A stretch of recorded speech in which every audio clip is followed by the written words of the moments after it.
Oh, welcome to Tom Callum's Cafe. What would you like? Sorry about the wait. The bacon and eggs look good. I'll have that, please. Yeah, no prob, Bob. How would you like the eggs? Poached, thanks.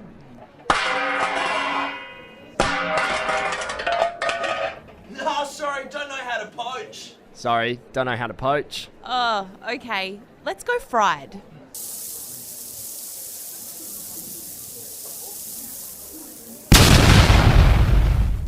No, sorry, don't know how to fry. Sorry, doesn't know how to fry. Well, what can you do then?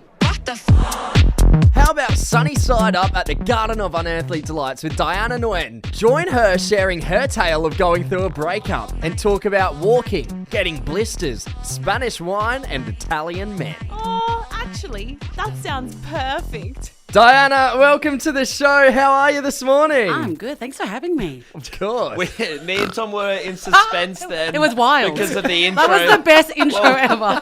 We thought, geez, we gave you the heads up, it might be a bit too loud. So we're just waiting for that explosion bit to see what would happen.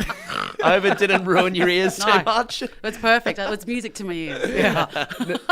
Now, Diana, we have to ask your show, what is it about Sunny Side Up? Do you officially think of work now every time you're ordering eggs, or... I think about my ovary eggs more than ordering my eggs. But yeah, Sunny Side Up is pretty much about what do you do when you go through a breakup instead of getting wasted and totally drunk and sleeping with other people. Why not go for a 300-kilometre walk through Spain? Yes. Yeah. I mean, that does... I mean, can't say it's the first thing that popped into my No, head it every did for me. breakup. It's an interesting one because you have to then pay the money to go over there, Yeah, and it was then you've really- got the exercise part, which is the even more fearful Yes. bit for me. But, we do want to talk about the breakup a little bit and Yeah. how you went on it was 300 kilometres this walk. Yeah. It was in Spain, and obviously this is a very healthy alternative to resolving your issues with a breakup. Do you ever still do the traditional stuff like eating ice cream or watching movies for 48 hours straight? Well, yeah, that's the typical stuff that you would do. But I just felt like, because I was 38, I have this tendency when I fall in love very deeply. Yeah. And so getting out of a relationship, I fall out of love. It takes me a long time. So I thought, how do I cut that so Right. fast? Walk it off. Walk 35 kilometres a Walk day. it off. Carry my backpack. Walk, and drink Spanish wine. It's a bit of a at Forrest Gump kind of move, isn't it? Just Definitely. to keep walking. Oh, imagine a movie called Diana Nguyen. Like, imagine the journey. Yeah. How long did it take you to walk the 300 Ks? 13 days. So Oh, wow, so last time in 2016, I walked 800 kilometres. So this was a shorter Jeez. version Yeah. of it. And that's why I knew I had to walk it because I've experienced it before. So yeah, I had one blister the whole time. My friends named the blister, and the winning one was called Craig David. Ironically, I was walking away. So it's a beautiful journey of being in nature, and it's the Yeah. cheapest rehab. If you ever need to go to rehab, walk the Camino de Santiago. Were there any breakdowns on the walk where you thought, Oh screw my this? God. Second day, oh my God, I was crying so much because my glutes hadn't been trained for the walk that I literally stood in the middle of a farm field and cried to God.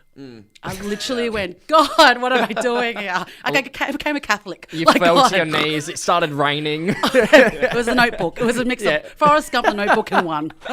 So you talk about the exploration of Italian men in your show. Are Yes. you sad to be back in Australia? Have you met any Aussie blokes that maybe rival the Italians? Well, it's really funny because my ex is Swiss-German, so that was Yeah. a European feel. Before my Swiss ex, I was dating a lot of American boys. Okay. But since coming back from Europe and the Camino, I've just been doing Europeans. Yeah. I'm doing...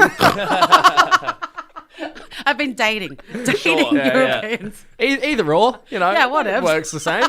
Do you reckon will you ever go back to the Aussies or anything, or you're done and dusted? Oh, I think I'm an international girl. Like I'm an assimilated Australian. Like I watch cricket and football. I do all the Aussie stuff. I got an Aussie accent. But I think for me, there's something about Europe having those borders where you can just hop over. Yeah. You just feel like you can mix into different cultures at any Sure. moment. And I just feel like that's missing from my life in Australia. Yeah. Have you ever been to Perth? Yeah, I did. Hey, we got borders. but Don't knock definitely. Australia. We got 7 or 8. Definitely borders there. But We do want to ask as well, speaking of walking, you were on the TV show Great Australian Walks. Would this be one of the more relaxed TV things you've done? It was. I was with Julia walking along the city of Yarra Bend, and we were talking about what it was like to date during COVID, because I'm from Melbourne. Yeah. Like, we had restrictions, so you couldn't go to a restaurant and suss someone out. You had to walk with them on a first date with a mask on. And so that, I know, look at your face, you're like, nah. And you couldn't see their mouths move. You just had to walk and pretend that you were in a bubble. And it was excruciating. Like, I needed a little red wine. Just to get that little juice happening. Did you pop off to the pub just before the walk? You can't. There was nothing open. Oh, no. I know. You could bring a little pre-pack if you wanted to. Flask. Yes. Cheers. Yeah. Diana, before we wrap things up, we do want to play a little game with you. Obviously, your show and our show have a lot in common. Us being breakfast show, eggs. Yeah. Your show, eggs, Yes. Sunny Side Up. Yes. So, being called Sunny Side Up, we were thinking about eggs. What are eggs used for? A nice breakfast and egging people. Okay. It's really two separate things, whether you really like something or whether you hate something enough to egg them. Great. Yeah, Do it's you a positive and a negative. Are you egging or are you eating? We're going to give you 3 scenarios here, 3 different options. All right, I'm ready. All right, number 1, 2-in-1 shampoo and conditioner. Ugh. Egging. This blonde hair is very expensive, can I just say? That would not work. It's a bit tacky, isn't it? I've never tried it. We tamed it down from the 3-in-1 shampoo, conditioner, body wash. Oh, wow. We thought we could get you with just the 2-in-1. All right, this one should be interesting. A heckler asking you out on a date. Eating. That was last night. Eating? I had a really lovely heckler. Yeah, okay. Are they Italian? His or? name's Giuseppe. He was at least 75. You listen to Giuseppe. He was so lovely. He kept talking to me during the whole show last night. So did he ask you out on a date? Or? He said, I'll talk to you after the show. Right, and the okay. whole audience were just with him. Did you talk to him? He shook my hand and walked away. Oh. His daughter saw my show the night before, so yeah. Final scenario here. Bullfrogging a very fancy champagne.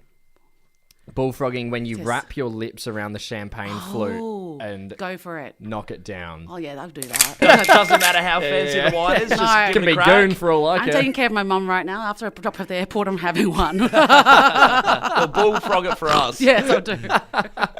Diana, thank you so much for coming on this morning. We cannot wait to see your show. You're here till the 10th every night at the Garden of Unearthly Delights. You've been a pleasure. Thank you so much for having me. Cheers.